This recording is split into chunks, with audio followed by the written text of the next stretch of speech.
Hello guys, welcome to Talkies Today channel.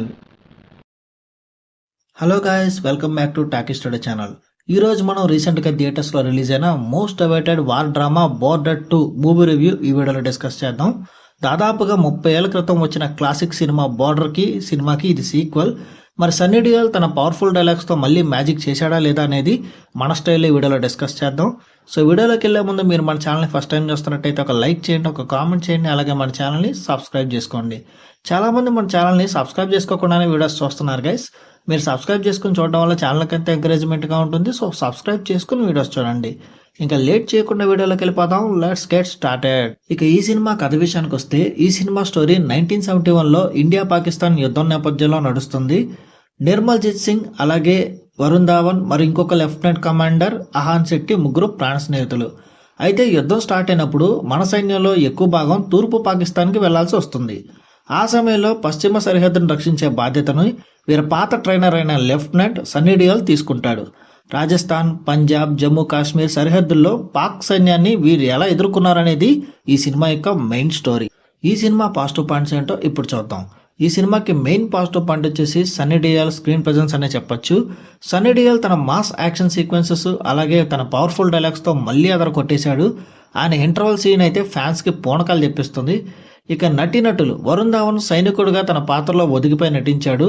Varun Dhawan మీద వస్తున్న ట్రోల్స్కి తన యాక్టింగ్తో సమాధానం చెప్పేశాడనే చెప్పొచ్చు. ఇక దిల్జిత్ అలాగే ఆహన్ శెట్టి కూడా వాళ్ళ పాత్రల పరిధి మేరకు వాళ్ళు బాగానే నటించారు. ఇక ఫస్ట్ హాఫ్లో ముగ్గురు హీరోల మధ్య ఉన్న స్నేహం కానీ, వాళ్ళ మధ్యలో చిన్ననాటి నుంచి ఉన్న కామెడీ కానీ, ఎమోషనల్ బ్యాక్ స్టోరీస్ కానీ అన్నీ సెట్ అయ్యాయి.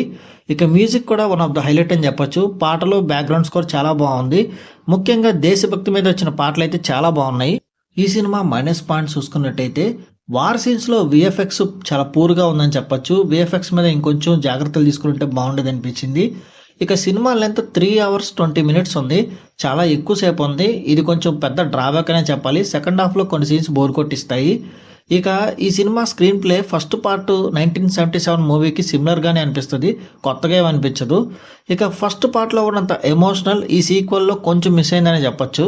ఈ సినిమా టెక్నికల్ డిపార్ట్మెంట్ చూసుకున్నట్టయితే, director Anurag Singh first half వరకు చాలా బాగా డీల్ చేశారు. కానీ సెకండ్ హాఫ్లో వార్ సీక్వెన్సెస్కి వచ్చేసరికి కొంచెం ఎంగేజింగ్గా చేయలేకపోయారు. పైగా విఎఫ్ఎక్స్ కూడా ఫెయిల్ అయ్యింది. సినిమాటోగ్రఫీ ఓకే, కానీ ఎడిటింగ్ ఇంకొంచెం షార్ప్గా ఉండుంటే బాగుండేది అనిపించింది.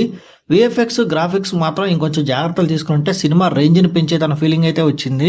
ఇంకా ఓవరాల్గా చెప్పాలంటే ఈ బోర్డర్ 2 సినిమా ఖచ్చితంగా మనందరూ చూడాల్సిన సినిమానే. సన్నీ డియోల్ మాస్ పర్ఫార్మెన్స్ కోసం, అట్లాగే దేశభక్తి ఫ్లేవర్ కోసం ఈ సినిమాని ఖచ్చితంగా చూడొచ్చు. ఫస్ట్ పార్ట్ రేంజ్లో ఉన్న ఎమోషన్స్ని పూర్తిగా హ్యాండిల్ చేయలేకపోయారు, కానీ ఖచ్చితంగా ఈ సినిమా కూడా బాగానే ఉంది. సో ఈ మూవీకి మన టాకీస్ టుడే ఛానల్ వాళ్ళు ఇస్తున్న రివ్యూ రేటింగ్ 3/5. ఇది నా ఒపీనియన్ మాత్రమే. ఈ సినిమాని మీరు ఆల్రెడీ చూసినట్టయితే సినిమా మీకు ఎలా అనిపించింది అనేది కింద కామెంట్ సెక్షన్లో మెన్షన్ చేయండి. ఇంకెవరైనా మన ఛానల్ సబ్స్క్రైబ్ చేసుకోకపోతే ఇప్పుడు సబ్స్క్రైబ్ చేసుకోండి. వీలైతే పక్కన ఉన్న బెల్ బటన్ కూడా ప్రెస్ చేసి పెట్టుకోండి. ఇది వాళ్ళ వీడియో గాయస్. మళ్ళీ ఇంకొక మంచి వీడియోతో మీ ముందుకు వస్తాను. Thanks for watching. జై హింద్.